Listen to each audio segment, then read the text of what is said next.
come out swinging. Yeah. They ain't play all the songs you talking about. They ain't play it. And I'm sitting there, I'm sipping and I'm watching and I'm like, so this what we doing? Because the locks came out and they like, Welcome to a new episode introducing PRONTO and Jay Nice. It's a new agenda.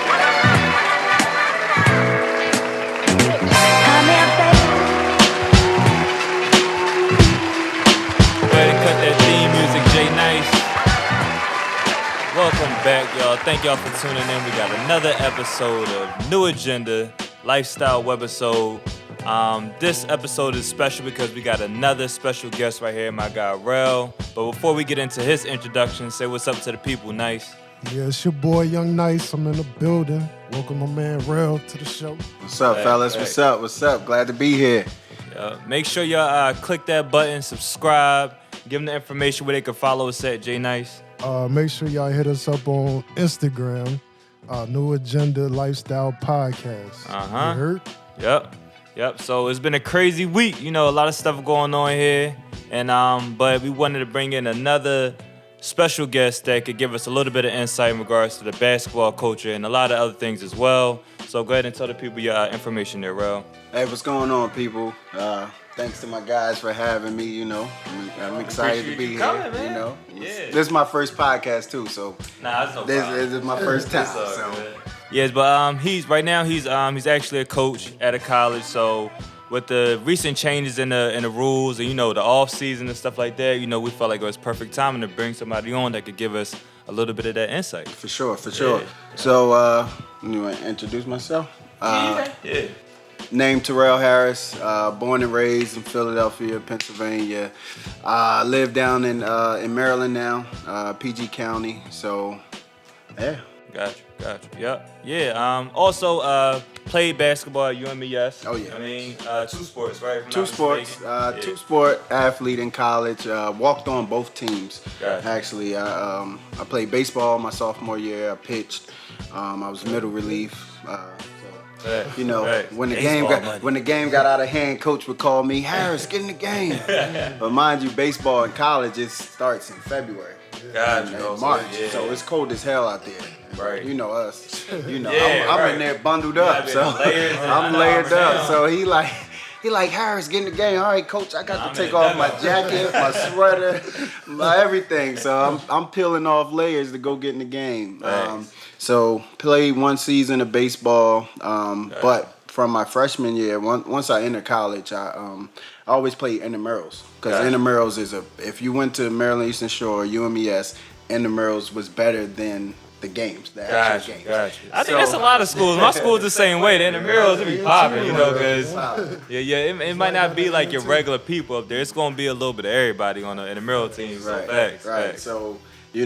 When I stepped foot on campus, the older guys from Philly, we would play pickup, and they was like, "Yo, when intramurals come, that's when you make your name. That's when everybody gonna be there." So I remember our first game with my guys. Our first game was at 8:00. So everybody done went to dinner. Everybody's in the gym now. That's prime time. So we had an 8:00 slot. I had to do with the double cross. Pop, pop, pop. Jim just went crazy.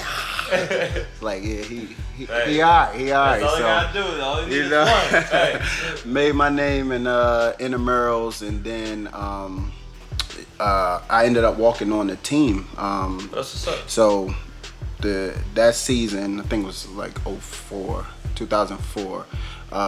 We had a bunch of guys get sick. You know what I'm saying? And my guy, Jareem Dowling, who was a player on the team, one of my close friends now, he, I would always talk trash to him. I'm like, man, y'all some shit. Like, y'all need me on the team. Like, I need to come get on the team. He like, all right. So he went and talked to the coach and was like, I know we got some guys down. I want to bring him on. That's crazy. He can play. That's how it be, man. So they had me come to practice. So first they had to check my grades. Gotcha. So that's important, y'all. Listen, when you go to school, student athletes. That's the whole piece. So the funniest thing is, and my guy Jareem, he tell this story to his players now. Like on the yard, I was at every party. I was hooping all the time. I was in the gym, but I did my work. Right? I'm the same way, bro. I was the same way. Yeah. I know my dad. He wasn't letting me bring home no bad grades, right? Exactly.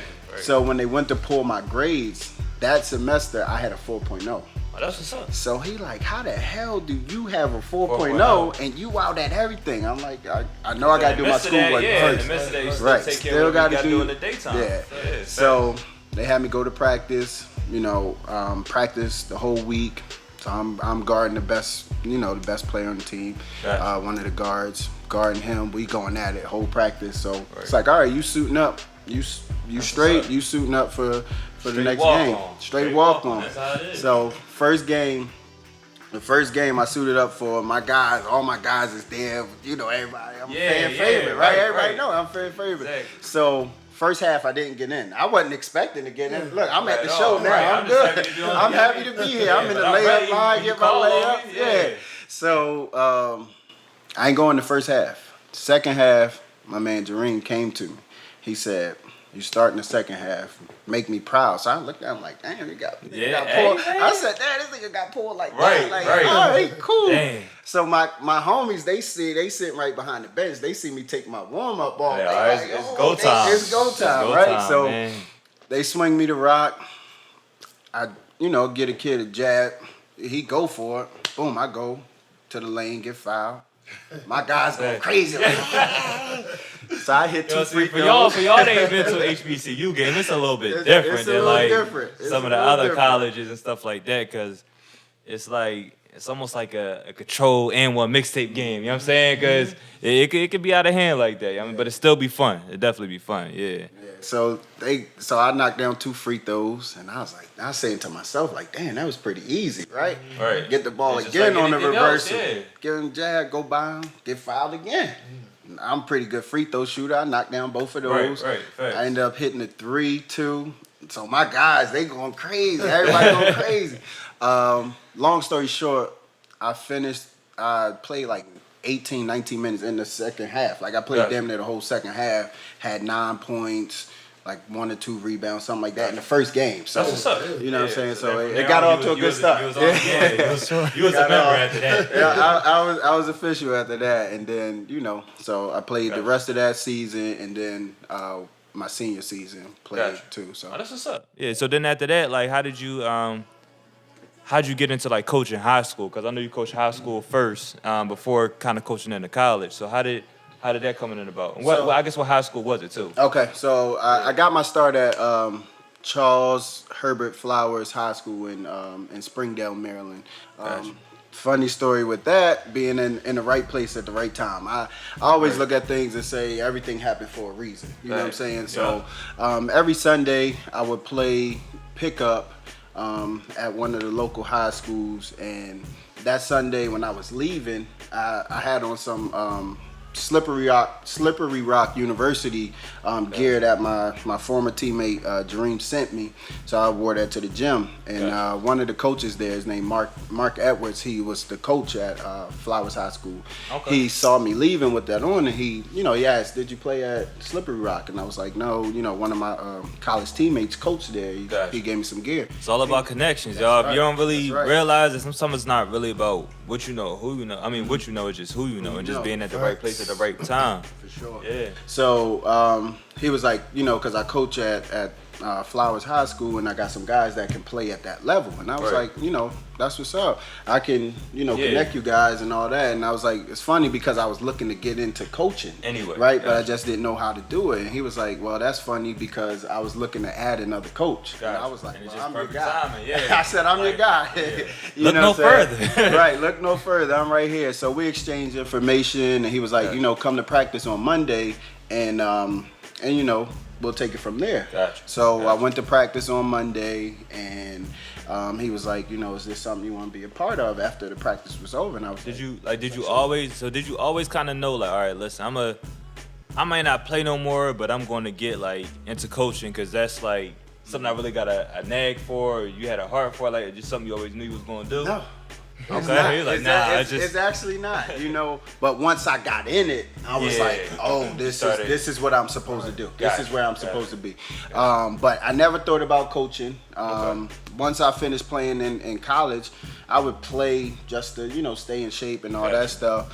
And because it's fun, it's like a stress reliever for me, getting in between those lines and competing. Right. So after college, I had a job offer for Hyatt. I was working for Hyatt, so that's, you know, working in a hotel. That's 24/7, 365. So I didn't have time for take on coaching because coaching is full time. It's all year. And I'll get into the details of that. Right. So you know, I didn't think about it at all. But once I got in, and I'm like, yo, I love this shit. I love it. And you know, working with my guys at Flowers, Coach Edwards, AG, Khan, Mike Brown, all those guys, Ricardo Rush, Corey Henry, the guys that I started coaching with, I really learned a lot from them. You know what I'm saying? And that really helped me mold me into the coach I am today. You know what I'm saying? So it's like a coach. Do you feel like every coach has like a certain like coaching style? Mm-hmm. Yeah, okay. For sure. Everybody has their own style. You know, some coaches are players coaches, right? Where they relate more to the players. They might not be the best X and O guys, but the way they build those relationships, the players have that trust. Pull the best out that player. They have that trust in them. And then you got coaches that are really good with the X's and O's, X's and O's, but they may not be good at player development or, you know, this and that. Man, him was talking about that the other day. Like, it was, I don't know how we got on the topic of AI. And we were just like, the Larry Brown and the AI situation, it could have been a lot better. You know what I'm saying? And then it was, you know, because if he had a coach that could really, that he respected, you know what I'm saying, came at him, you know, knew how to relate to him, rather than just, all right, you know, I'm just going to yell at you and sit you down for a little minute. You know what I'm saying? It could help the situation.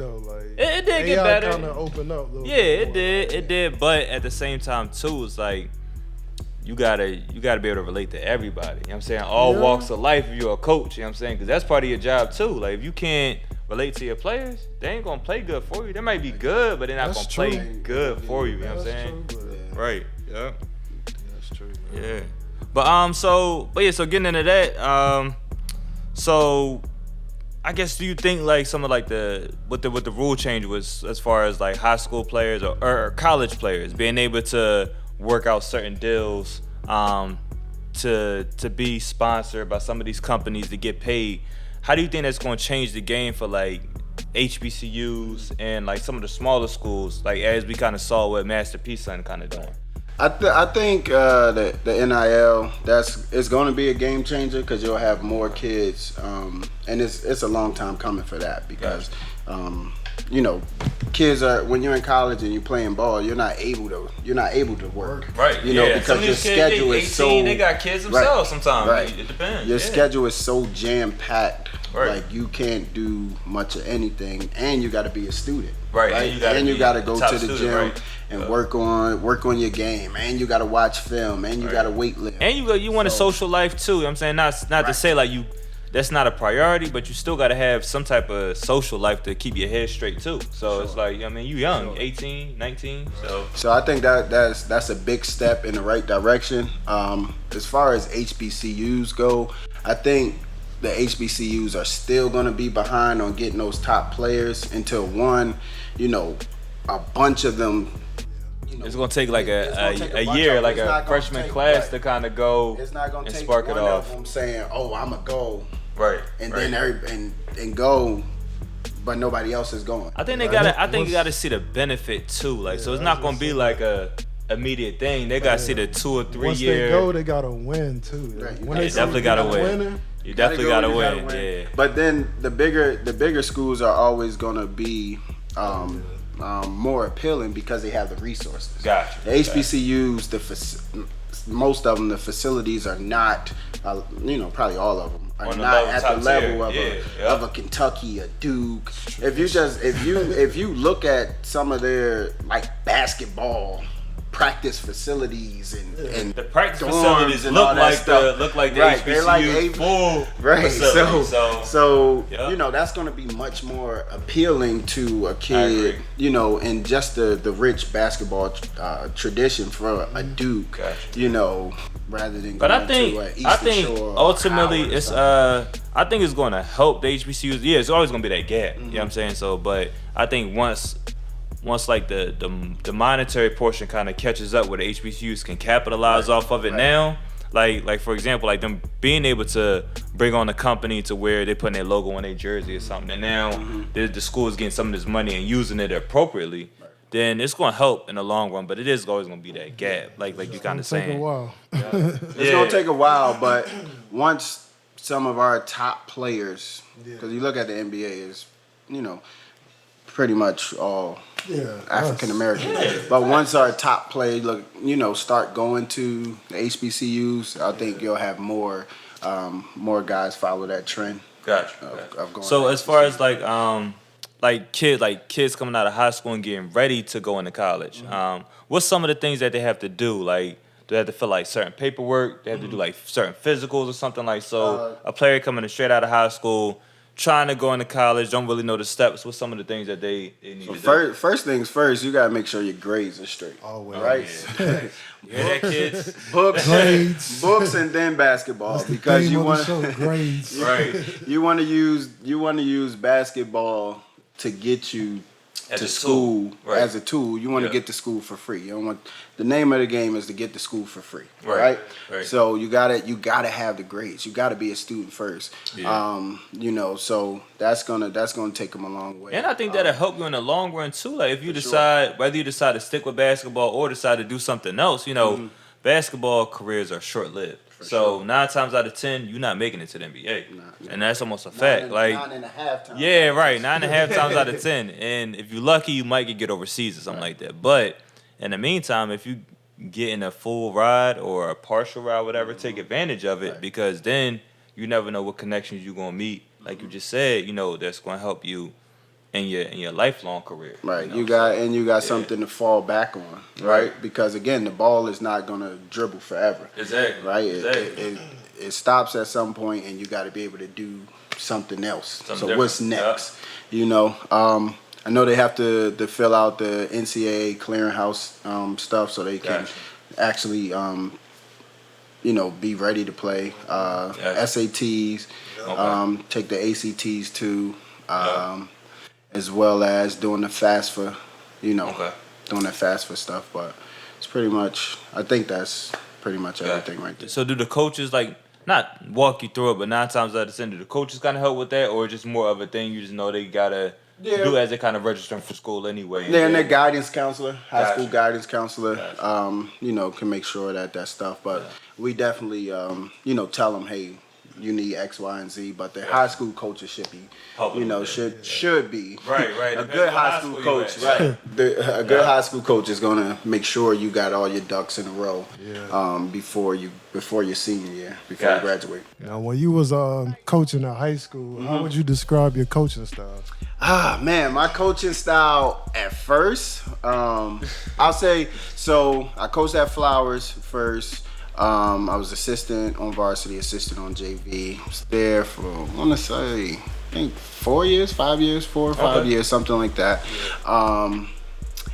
I would be the head coach of the JV team during the summer league, because we'd do summer league. Gotcha. So that's when I really I'm in that first tier. I get to call all the shots and stuff. And do you think they kind of be like, oh, this is a cool coach, like we can relax a little bit? No, because I wasn't the cool coach. I was the cool coach, man. but I was very, very competitive, very. Get out of here, Coach Terrell. I ain't doing none of that. All right, boom, we on the line. We running. So I would say at first, so after I left Flowers, I went to Woodrow Wilson High School in DC, and I was the head JV coach and assistant on varsity. Right. Gotcha. So now I'm the first guy. Right. So my first year, I was like, I come in and I told the guys, I said, it's gonna be two things. Like, we're either gonna we're either gonna be really good and in great shape, or we're gonna be really bad and in great shape. But either way, we're gonna be in great shape. Now get on the line. So, making sure the guys is in great shape, and then I love coaching JV because getting a younger group and getting them ready to get to the varsity level. Grooming them. Grooming them and getting them ready for the varsity level. Because, coaching with the varsity team, I know what the head coach wants. This is what he's looking for. All right, so this is how we're going to operate. I was, at first, my first year, I was real fiery, real yelling, real, type of guy. I was out. They getting that authority. They getting that authority. Now look at but then I had to take a step back and look at myself. You know what I'm saying? And like, I could still be fiery and stuff like that, but I can't be always like yelling at the referees and stuff like that. Like, I gotta give them a break. Right. You know what I'm saying? At some point, I gotta give them a break because it was one game. Something happened, and I'm snapping. And I've had this ref a few times. Younger guy. I had him a few times, but it was never no bad exchange or nothing like that. I'm talking about the game just started. It's probably like 2 minutes in the game, and I said, "Son," he turned around, whoop, check. Damn. I'm like, I wasn't even yelling at you or nothing. Like, I just asked you to, so. After that game, I kind of reevaluated myself. You know what I'm saying? Do I always gotta yell at them? Sometimes you do always gotta yell at them. Yeah. You know what I'm saying? Because they be on some they dumb stuff. But I was like, I'm gonna take a different approach. I'm gonna still be fiery with my team and yell at them and stuff like that. But I'm only get on the rest when I really need to. What you think about I know Kanye West. He been going through his little antics and stuff like that, but he just had another, basically another screening for his album coming out, and the Donda is coming, man. It's coming now. Hey, it's coming. It's coming now, man. Put it out. Listen, it's Ye, man. You always do this. It's Ye. You gotta wait. But what you think about that? Like, you anticipating it coming out? Yeah, I want to see what Kanye is gonna give us. He got a lot of features on this one. He definitely has a lot of features on this one. It better be hot. It got a lot of features on there, right? But to see him and Jay-Z working together again, that's great. I heard there was a rumor it might be Watch the Throne too. I would love it. I would love that. I don't know if I want to see that, man. I don't want to see that. That's done, man. I don't want to see that. I don't know. The first one wasn't done. I mean, the first one was to me it left the door open for another one. It did, but me personally, I don't want to see it. Like, give me a reason why not, though. Why not? It's just not genuine. It's not what you genuine, mean? bro. Like, that's just like two partners falling out but getting back together. Like, it ain't the let's same. get this band back Look together. at Dipset. I already saw it. Dipset. I already saw it, man. Dipset, man. Who broke up and got together and it was back like normal? It don't work out that way, yo. When it's done, it's done. It never turns out good, yo. It never turns out good. That's debatable. It never turns out good. I'll just say with Kanye and Jay-Z, it might be on the good side. Oh yeah, but I think they still definitely make good music. Don't get me wrong. Like, it's kind of hard to have. His whole gonna be like, yo, all that craziness, leave that over there. But I think that's what Ye might need. But I think, to say the features on this album, he got Pusha T, Don Toliver, Kid Cudi, Fabio Foreign. I seen Fabio Foreign at the listening. Lil Yachty, Playboy Cardi, Travis Scott, Young Thug, Corey. Compilation. A lot of people. You know what I'm saying? The Locks gonna be on this joint. Jay. Locks price went up. Oh, yeah, right. Speaking of the Locks, how you feel about that? The verses. The verses. So before you even went in, like, who'd you have? All right, so I'm gonna keep it 100 with you. In the group chat with my guys. Dipset. Before the verses. You and me, I had Dipset too. Before the verses, I said, it's gonna be a close game. Dipset gonna win by 1 because they got a lot of. I'm listening to Diplomatic Immunity. They got hits. They gonna win by 1 if they play the right song. Right. But I said on the flip side, and my homie said this too. They was like, the Locks is gonna play some songs that we forgot about. Facts. They gonna come out with some stuff that we forgot about, and they gonna they're gonna win. I wasn't expecting what happened. I wasn't either. I thought Dipset was gonna come out, come out swinging. They ain't play all the songs you talking about. They ain't play it. And I'm sitting there, I'm sipping and I'm watching and I'm like, so this what we doing? Because the Locks came out and they like, man, I'm looking. They came out swinging. I'm like, yo, heavy.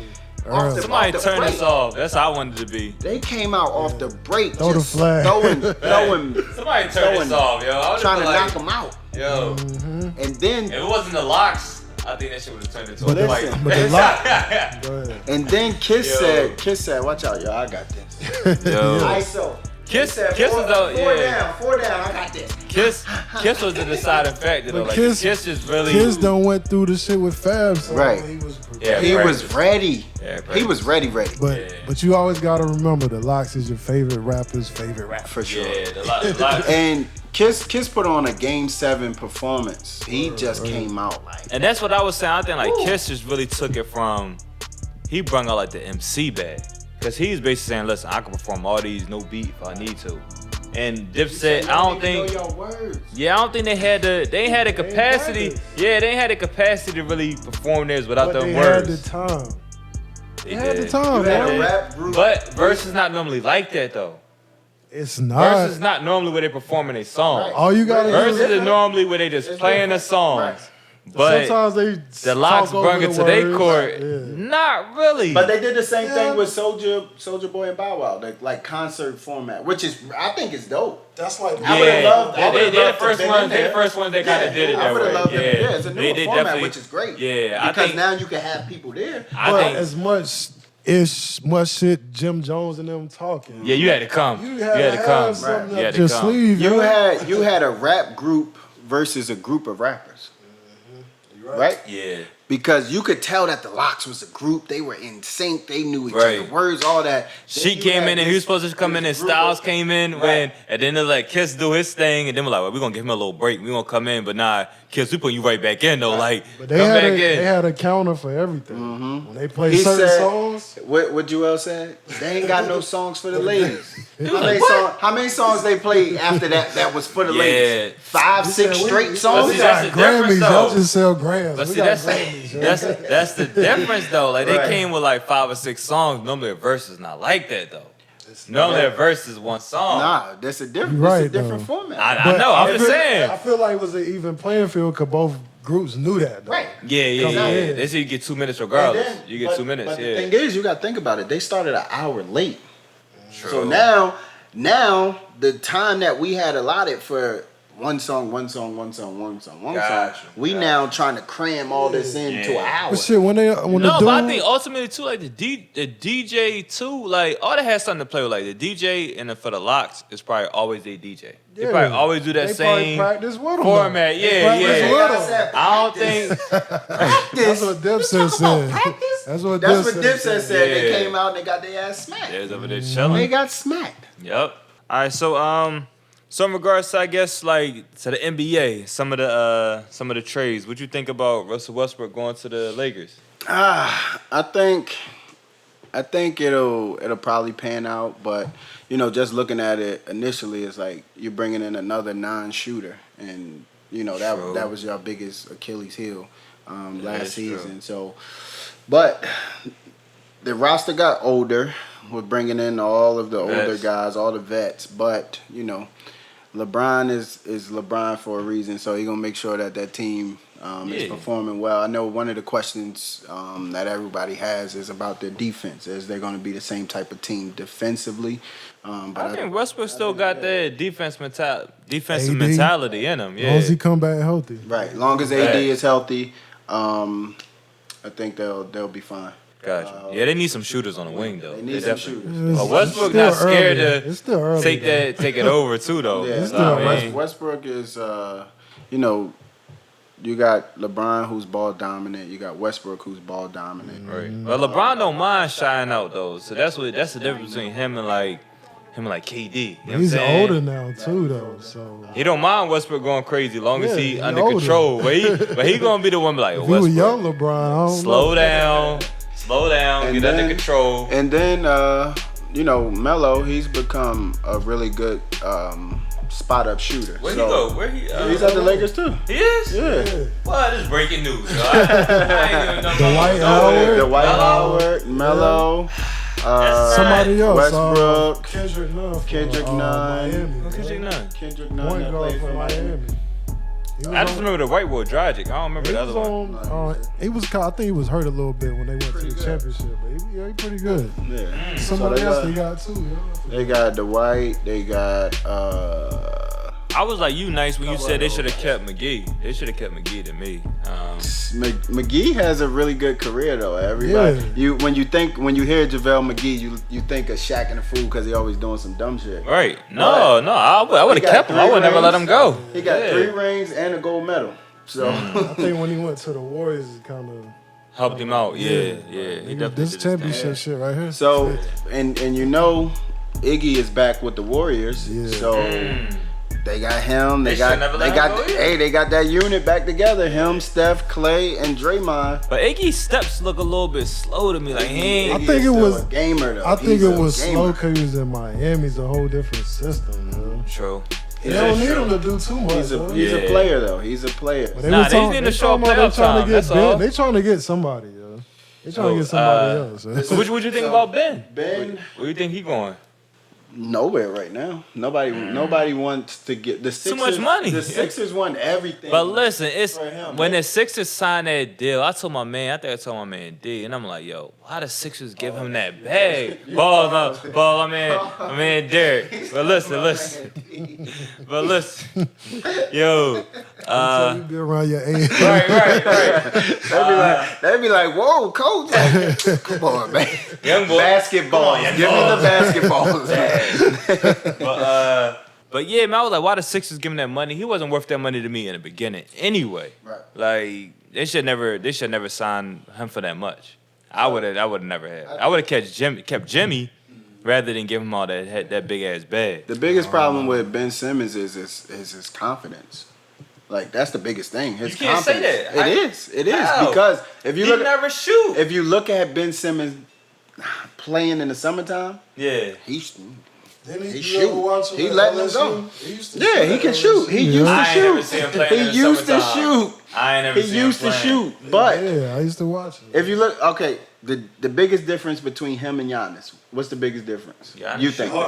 Giannis shoot. Giannis will shoot it. His Yeah. confidence. Yeah, So hard Giannis confidence, shoot it. right? Giannis don't care. He's gonna keep shooting that broke ass Because- 3-pointers but- because he don't care. No, it's not because of that. It is. No, it's because if you shoot it, it makes it open for your drive. You know what I'm saying? If you don't shoot it, yeah, people gonna play you from here to the 6 feet away. But if you has the what? He has the Common confidence, sense. the confidence, That's the common common sense, sense, bro. the- Like, to yeah. shoot it. that's common sense. The bro. game is what 90% mental, It is. right? I agree with you. So No. when his confidence, wherever his confidence went, when he gets his confidence back, that's gonna make him a better player again because he's 6'10". He can pass. He can dunk. He has all the intangibles. He has all the agree with you, tools. Sam, but that's not confidence when you It don't shoot the is. ball. Though. It is. Why? What else is it? If you're not gonna shoot the ball, it's because you're not confident in your shot.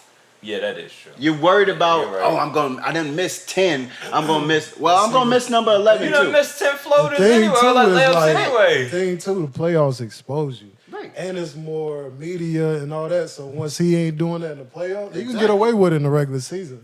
But see, my When thing, you nah. standing under the bucket and you want to pass it because you don't But want to see, get but see, fouled. that's not shooting though. That's just like you could go up and dunk that. He didn't want to get fouled because he would have had to go shoot free throws. That is So now as a coach, I can't have you in the game. But see, Not that's having coaching a fault. game. But no, But he had to take him Because out. that's But just in the star fourth player, quarters, like, yeah. he had to start Yeah, taking him no, out see, my thing because he is, didn't want to shoot. You free can't throws. wait until playoffs to say, well, yeah, you know what? I wasn't like Doc Rivers not backing him. You had the whole season to get him right. But Doc You know is a what I'm saying? first-year coach, so like you It gotta don't be matter. careful. No, as soon as I coming in, I know my person. Like you say, you know your personnel. It's Do we different in no, the league, though, no, man. man. You dealing But with that's You still gonna that lose major anyway. contract. You gonna You lose. still that gotta play major 'em. contract. No matter how many conversations we sit down and we have and we talk about, you know, you got to shoot the ball and all this, it's up to you to do it. No, you So gonna if be right you're here not next to doing me, it, dog. You You don't can't be shoot. right there though. This That's is going to 250 that's million going to sitting on the upper bench. management. And now- and those guys upstairs is like, hey, Yeah, but now Put him in the but game. Now look at your legacy. You Doc Rivers, and now your legacy is not That legacy tarnished, been messed but you, up, though. yeah, but Besides it the was up Celtics. here, and now it's going down. Like It was already down. it except wasn't for the though. Celtics, though, It yeah. wasn't though, cause So- they could have went to the ship. Oh, Sixers. they could They have. could have went this year, bro. If he was, they if, did, if- but they did. If he would have put his foot down, they could have went to the if ship. he was this year, playing bro. to his full Can't put your foot potential, down in the playoffs. They they could've could have went. went. They You could've can't went, put your yo. foot down in the playoffs. Right. No, I'm saying It gotta be- beforehand. it I'm gotta saying be- He's beforehand. been it gotta doing be that happening before. already. Like Doc, Who was doing what before? he's been like this. Right, This is but, nothing but new. they haven't so- been winning. I know. I'm not going. I'm not. Listen, They listen. have been winning. They just haven't No, been they going haven't. to the. They They haven't. haven't just been going They to haven't the. been winning next for. round. They wouldn't have been winning what they should have. They could have went to the what was that? The finals or the Eastern Conference Yeah. Finals? The year before. What's that? My man from Toronto. Toronto. Kawhi Oh Leonard. yeah, Kawhi Remember he did hit hit the that shot? joint. Yeah, you right. You right. They you was right. gonna go. But what I'm saying is, if I'm Doc, I'm not going to take a job. If I'm like, listen, I need full control of the team if I'm going to take this job. You know what I mean? To where Easy, yo. Ben is going to have to shoot. You know what I'm saying? Right, Because he's Doc is on but his I'm sure last he's leg. right. I'm sure they're not Doc sitting there. coaching. I'm sure they're not sitting there He having coaching, bro. conversations saying, "Hey Ben, I don't want you to shoot. I don't want." No, he's telling them, "Hey, you got to shoot the ball. You got to He do just this. ain't doing You got to." it. He's just not doing it. And then he don't. I don't want to get fouled. I don't want to shoot free throws. Yeah, I remember that. yeah, other than that, y'all, that's pretty much it. We're going to wrap it up for this segment, and then we'll be bringing y'all some more updates. You want to give them the info just again? I mean, just so they have it. Yeah. Make sure you check us out on the podcast, New Agenda Lifestyle Podcast on Instagram. That's it. All right. All right, and y'all can follow me on Okay. Twitter. Okay. Follow me on Twitter, Coach tweeting. Coach T_Harris on Twitter. You know, Yeah, follow we're gonna put it right Tap there on in. the screen somewhere. Let's- Coach Say less. Coach T_Harris. All right. Definitely. Appreciate you coming out, man. Let's-